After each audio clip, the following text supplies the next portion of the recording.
Salut et bienvenue dans cette nouvelle vidéo où je vais vous présenter un outil très pratique qui va vous aider dans la gestion de la trésorerie de votre entreprise. Je suis Vidéocom de Solutions Informatiques, qui est votre plateforme YouTube dédiée aux solutions, astuces et formations informatiques. Et dans cette nouvelle vidéo, je vais vous présenter comme ça un outil assez léger, un outil simple, mais qui va beaucoup vous aider dans la gestion de votre budget en entreprise, c'est-à-dire dans la gestion de vos revenus et de vos dépenses, des dépenses de votre entreprise. Donc c'est ce que nous allons voir tout de suite.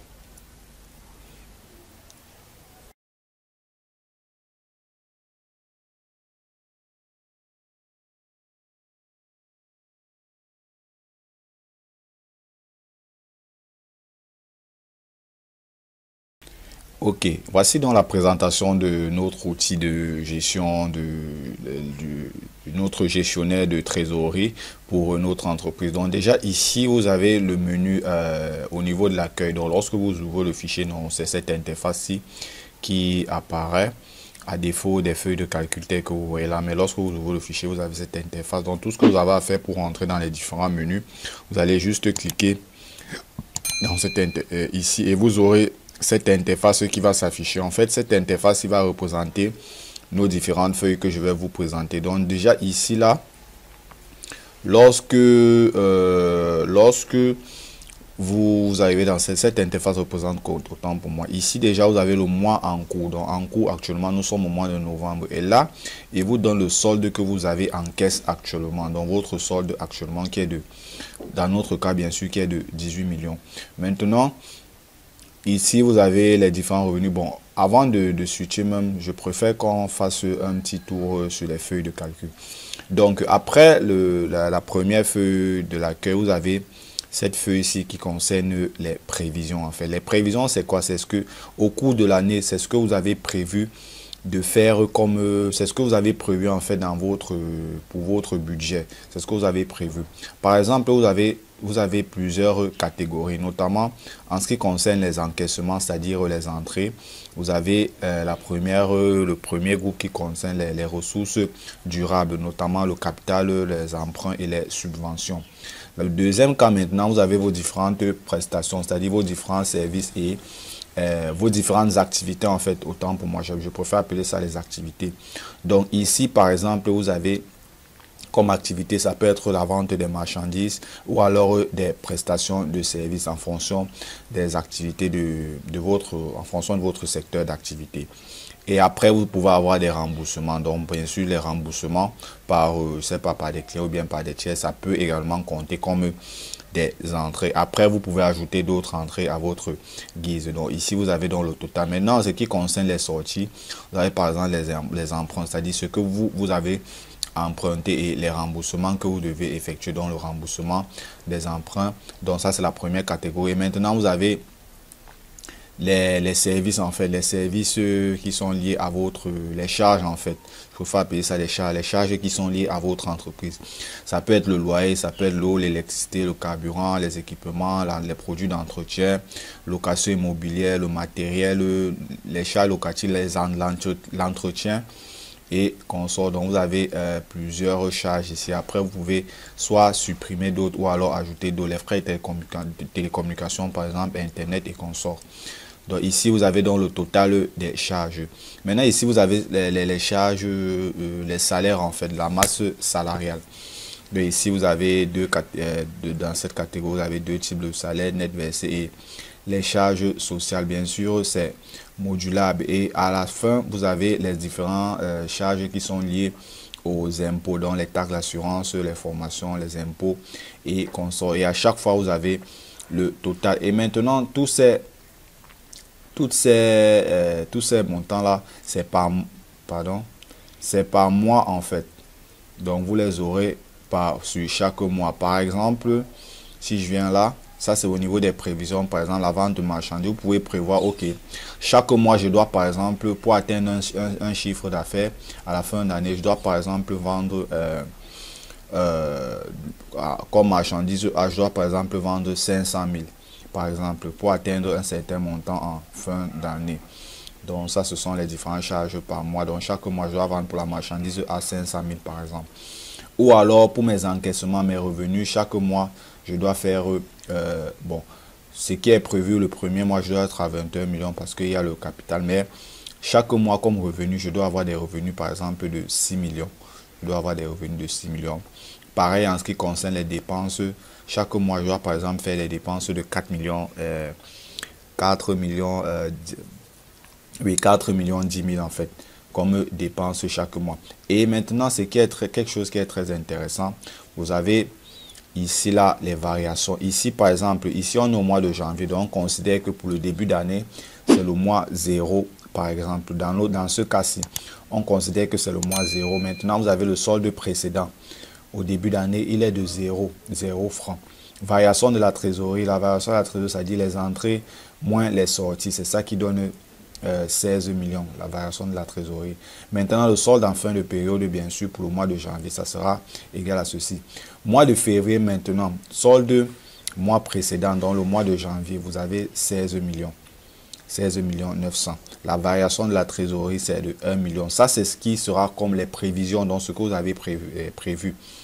Maintenant, 1 million et à la fin, vous aurez 18 millions, ainsi, 18 millions, et ainsi de suite. Vous allez voir que normalement, ça va grimper et en fin d'année, vous devez vous retrouver en fin d'année avec 38 millions 880 pour la fin d'année. Et vous voyez que le montant, si qu'on a là, c'est le montant du mois en cours, c'est-à-dire du mois de novembre qui est de 36 millions 890.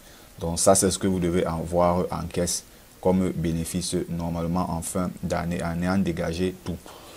Maintenant, ça c'est ce qui concerne la prévision. Maintenant, vous avez la trésorerie, c'est-à-dire la trésorerie, c'est ce qu'il y a actuellement, ce qui est le réel en fait, le réel.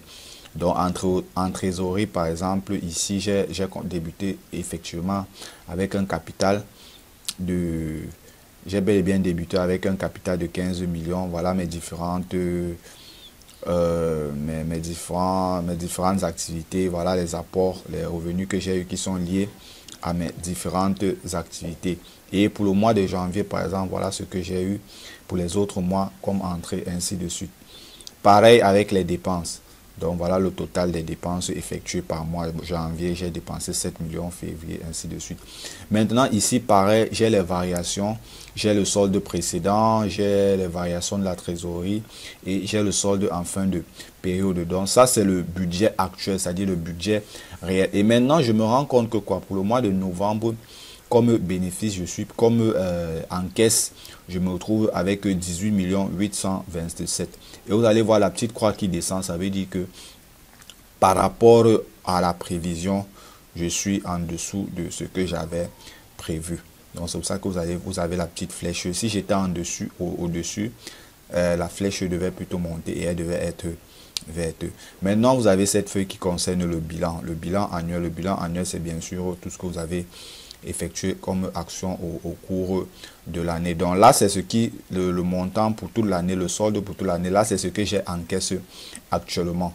Là, c'est ce que j'ai en caisse actuellement. Maintenant, ici, c'est le budget en le solde en fin de période, ce qui est prévu pour la fin de période, c'est-à-dire pour décembre, disons le 31 décembre, ce qui est prévu, je dois avoir 38 880 000 en caisse. Mais actuellement, je suis à 18 millions, donc ça veut dire que j'ai un décalage de 20 millions, d'où ce pourcentage-ci qui est à 48% et en principe ce qui n'est pas bon. Maintenant concernant les entrées et les sorties, voilà mes revenus. J'avais prévu j'ai prévu pour toute l'année de faire des revenus de 87 millions. Actuellement je suis à 47 millions, un décalage de 39 millions. J'ai prévu de faire des dépenses de 48 millions, mais actuellement je suis à 28 millions. Donc c'est un peu ça. Et maintenant ici en bas, ici c'est le pourcentage d'atteinte par rapport au revenu. Ouais, là je suis à 55% et j'ai la croix qui est juste là à côté. Donc ça veut dire que c'est pas bon. Par contre, le bilan de mes dépenses, je suis à 60% par rapport à mes dépenses. Mais là, mon bilan est bon parce que bon, par rapport à ce qui était prévu, je n'ai pas dépensé. Je pense bien mes dépenses. J'avais prévu de dépenser 48 millions, mais là je suis à 28 millions. Donc c'est un peu pour ça. Maintenant ici là vous avez dans le détail autant pour moi. Vous avez le détail par exemple des revenus, le capital, les marchandises et tout. Ce qui est prévu actuel et le bilan. Où est là le bilan? Par exemple ici là pour la prestation A par exemple, il vous dit que ok, le bilan est bon, donc la flèche elle est montante. Pourquoi? Parce que j'avais prévu un revenu total, un revenu de 6 millions, mais là je suis à 10 millions pour le service A. Donc le revenu il est bon par rapport à ce qui était prévu. Donc je vais dire que c'est bon en fait par rapport à ce qui était prévu. Donc ici là vous avez bien sûr la synthèse. Pareil avec les dépenses. Pareil avec les dépenses par exemple. Vous voyez là, j'avais prévu jusqu'ici de pour dépenser en eau par exemple 360 000 en eau pour l'année. Bon, jusqu'ici je n'ai rien dépensé. Bon, parce que mon tableau effectivement il n'est pas complété. Donc vous voyez que je n'ai rien dépassé. Donc là c'est ouvert. Mais par contre les produits d'entretien, j'avais prévu de faire 120 000 comme entretien, mais là je suis plutôt à 1 million. Ça veut dire que je suis au rouge. Donc j'ai beaucoup plus dépensé pour mes produits d'entretien. Et à la fin là, j'ai mon bilan. Vous voyez ici là en bas là, j'ai mon bilan. Ce qui était prévu, j'avais prévu de faire les dépenses de 420 000. Bon, en fait, c'est les mêmes chiffres que vous aurez là, juste ici là. Donc voilà ce qui était prévu, voilà ce qui est actuel et voilà mon truc. Maintenant, ça c'est le bilan annuel. Vous aurez à peu près un même tableau pour le bilan mensuel. La différence ici, c'est que vous pouvez détailler sur chaque mois. Ici, par exemple, j'ai le mois en cours qui est le mois de novembre. Mais je peux décider de partir, par exemple, voir mon bilan sur le mois de mai. Par exemple, vous voyez là, j'ai le bilan sur le mois de mai. Je peux décider de voir le bilan sur le mois. Ce sont les mêmes informations que le bilan annuel. C'est juste que vous pouvez switcher sur chaque mois. Donc ici, je vois par exemple septembre. Je peux décider de voir juillet. Et il y a même un bilan, par exemple, je peux décider, je suis en novembre, mais je peux décider de voir pour décembre. Pourquoi ne pas? Vous voyez, pour décembre, là, il y a tout ce qui concerne le... Vous voyez, en décembre, il me dit le solde précédent actuel. Normalement, le solde précédent prévu, c'est 36 millions. Donc ça, c'est le solde de novembre prévu. Mais actuellement, il est à 18 millions, le solde prévu. Pourquoi? Parce que si vous regardez au niveau de votre bilan annuel, non, de votre trésorerie actuelle pour le mois de novembre, je suis à 10 800 000. Vous voyez là, ici, solde précédent décembre. 18 millions autant pour moi, 18 millions. Donc, c'est ça que c'est ce montant que vous avez. Et voilà le bilan, bien sûr. Donc, ici, sur le bilan mensuel, vous pouvez switcher comme ça là entre les mois. Je peux dire, ok, je veux qu'il me donne le bilan du mois de octobre, par exemple. Vous voyez là, je n'ai pas effectué grand chose parce que je n'ai pratiquement rien effectué comme transaction parce que bon, le fichier, ma base de données n'est pas remplie. Et maintenant, ici, là, vous avez, bon, déjà, avant de passer au tableau de bord, vous avez une feuille pour les différents mouvements, en fait. Les différents mouvements qui ont été effectués. Donc, tous les mouvements que vous avez effectués, il y a deux types de mouvements. Vous avez les encaissements, c'est-à-dire les entrées et les décaissements. Vous voyez là, vous avez les entrées, encaissements et décaissements. Donc, pour chaque mouvement, vous avez l'ID de la transaction, vous avez la date, vous avez le mois correspondant, la forme. En fonction de la forme, vous aurez le type de prestation, l'intitulé, le montant et un commentaire. Enfin, vous aurez l'année. Donc, ça, il y a ça maintenant. Donc, ça, c'est un autre tableau de bord. Maintenant, ici, là, vous aurez donc maintenant le tableau de bord qui est lié à votre trésorerie. Tableau de bord qui est bien sûr interactif, mais pas pour tous les tableaux. Celui-ci, par exemple, là, j'ai un bilan pour toutes mes dépenses. Cette barre-ci que vous voyez, c'est ce qui était prévu pour la dépense. Donc là, c'est ce que j'ai prévu pour mes dépenses. Vous voyez cette barre-ci pour les dépenses. Vous voyez que là, je suis au mois de janvier, par exemple, j'ai dépassé la barre. Donc, au mois de janvier, j'ai effectué plus de dépenses par rapport à ce qui était prévu. Au mois de février, j'ai effectué moins. Donc là, vous avez la variation par rapport à vos dépenses. Et si on agrandit un peu, vous avez une courbe de tendance. Vous voyez cette courbe de tendance, ce qui vous dit que non, plus le temps passe, plus vous dépensez moins en fait. Donc vous voyez la courbe de tendance, elle est descendante en fait. Elle va du plus grand au plus petit. Pareil ici là avec les revenus, vous avez également une courbe de tendance là. Vous avez les revenus, ce qui était prévu. C'est vrai que là, en janvier, elle n'est pas linéaire parce qu'en janvier, on avait le capital en fait. On avait le capital, mais vous voyez à partir de février là, c'est une ligne droite par rapport aux revenus prévus. Par exemple, on va voir en février, j'ai fait un très bon revenu. Donc, j'étais au-dessus de ce qui était prévu pour le mois de février. Je sais pas si on peut vérifier ça directement dans notre bilan mensuel. Si je viens au mois de février, je viens au mois de février. Voilà. Voilà, vous voyez là, le mois de février, je suis à 183%. Donc, ça veut dire que je suis largement au-dessus de ce qui était prévu. Donc, je suis largement au-dessus. Vous voyez que là, j'avais prévu de faire 6 millions, mais je suis plutôt à 10 millions. Vous voyez là, actuellement, j'avais prévu de faire 6 millions pour le mois de février comme revenu. Mais là, je me suis fait plutôt 10 millions comme revenu. Donc, j'ai eu un bénéfice de 4 millions 900 et poussière. Donc, ce qui correspond à 183% par rapport à ceci. Donc, c'est l'information aussi qui sera renvoyée au niveau de mon tableau de bord. Maintenant, par la suite, qu'est-ce que j'ai? Bien sûr, j'ai le solde. Le solde, j'ai un tableau, une visualisation sur mes encaissements, mes décaissements. Vous voyez que de manière globale, quand même, j'ai eu beaucoup plus de revenus par rapport aux dépenses. Maintenant, ici, là, j'ai ma variation, la variation de mes revenus et de mes dépenses. Ça, c'est pour le solde, la trésorerie actuelle, bien sûr. Ça, c'est pas pour les prévisionnels, c'est pour la trésorerie actuelle. Je vois donc que j'ai ma courbe en rouge qui représente mes dépenses et j'ai ma courbe en verte qui représente mes revenus. En janvier, par exemple, j'ai eu plus de revenus que de dépenses. Pareil en février. Mais au mois d'avril, j'ai effectué, ou bien au mois de septembre, j'ai effectué plus de dépenses que de revenus. Et on peut voir ça si on va dans notre bilan mensuel pour le mois de, on disait quel mois? Le mois de septembre par exemple.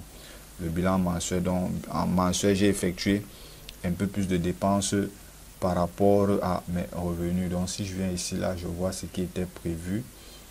Non, actuel plutôt, voilà, actuel. Vous voyez que actuel en dépenses, je suis à 3 700 000. Or en revenus, je suis à 3 millions. Donc c'est un peu ça. Donc j'ai un bilan négatif de 700 000. Donc c'est un peu ce que renseigne notre tableau de bord. Et ici également, j'ai les différentes charges qui sont liées à mes dépenses. Donc je les ai classées du plus grand au plus petit. Je me rends compte que je fais plus de dépenses concernant le salaire.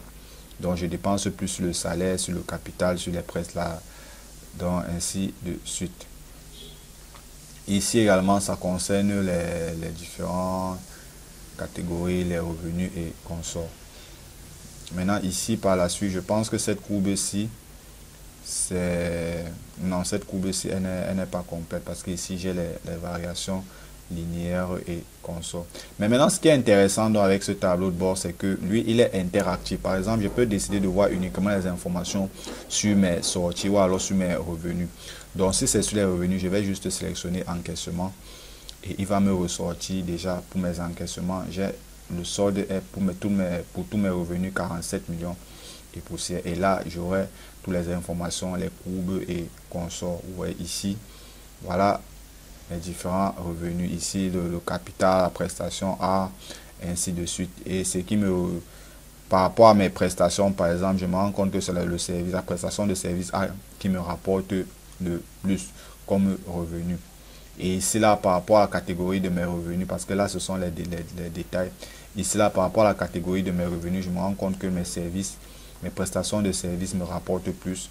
Les ressources durables, c'est-à-dire les remboursements et par la suite la vente de marchandises.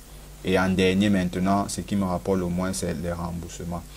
Donc après, je peux affiner pour voir les différences. Si je veux voir les informations, notamment par exemple sur les prestations de service A, vous voyez là, j'ai le montant prestation de service A. Je sais que ça m'a rapporté 10 millions. Donc je peux affiner en fonction. Je peux également affiner en fonction du mois aussi. Donc je peux dire que je veux juste voir les informations sur un mois. Pareil, si je veux juste voir les décaissements, donc les sorties. Donc c'est la même chose. Vous voyez que là, au niveau de mes sorties, c'est plus la masse salariale qui est coûteux, qui me prend beaucoup plus d'argent. Donc ça veut dire que peut-être que je dois réduire mon effectif, je ne sais pas. Donc vous avez dans ce tableau de bord aussi. Et maintenant, au-delà de ça, pour effectuer une nouvelle opération, bien sûr, Si on revient ici à ce menu-ci, là, on va cliquer juste là et on aura cette interface. Cette interface, donc, ça nous donne un bilan du mois en cours, par exemple. Et donc, pour le mois de novembre, voilà le solde que j'ai en caisse. Voilà le revenu prévu. Ça, c'est la colonne des revenus, ce qui était prévu, ce que j'ai fait actuellement. Et mon bilan, ici, là, c'est pour les dépenses, dépenses prévues, dépenses actuelles et le bilan. Maintenant, si je veux effectuer par exemple une opération de manière très simple, une entrée ou bien une sortie, je viens juste sur nouvelle opération. Automatiquement, il va me mettre l'ID de la transaction, la date automatiquement. Maintenant, la forme, je choisis soit c'est un encaissement, soit c'est un décaissement. Mettons par exemple un décaissement, c'est-à-dire une sortie. Le type de sortie, je peux dire que ok, c'est lié à une charge externe. Maintenant, pour mes charges externes, j'ai quoi? J'ai par exemple, bon, même pas le loyer parce que le loyer, on paye souvent par an. J'ai par exemple les fournitures administratives. Je peux mettre un montant par exemple de 150 000. Et je peux mettre le commentaire. Je vais par exemple mettre achat nouveau PC. Et puis, je vais juste valider. Donc, je vais juste valider. Et lorsque je valide, il va automatiquement me faire la mise à jour en arrière-plan. Ici également, ici je peux par exemple venir sur la trésorerie. Il va directement me renvoyer sur la feuille de trésorerie. Pareil là, compte prévisionnel, il m'affiche automatiquement la feuille sur le compte prévisionnel, bilan mensuel, le bilan annuel et le tableau de bord. Donc j'ai donc accès à toutes ces informations. Maintenant, ici, accueil, bien sûr, là, c'est l'interface principale au niveau de l'accueil. Donc ici, vous allez dans trésorerie et vous rendez là. Donc, c'est un peu ça pour ce fichier. C'est un fichier qui est vraiment très pratique et qui peut aider comme ça là, certains comptables, surtout pour faire la synthèse, le résumé au fait sur le bilan de la trésorerie de votre entreprise. Donc, c'est un outil qui est pratique, prêt à l'emploi et surtout modulable. Modulable, pourquoi? Parce que vous avez des listes. Vous avez les listes au niveau des paramètres, donc vous pouvez effectuer vos paramétrages, vous voyez, à ce niveau-là. Donc, vous avez la possibilité d'effectuer les paramétrages. Donc, si vous êtes intéressé, voilà, n'hésitez pas, vous pouvez me contacter pour le fichier. Et puis, voilà, on va essayer de voir. Donc, d'ici là, portez-vous bien tout simplement.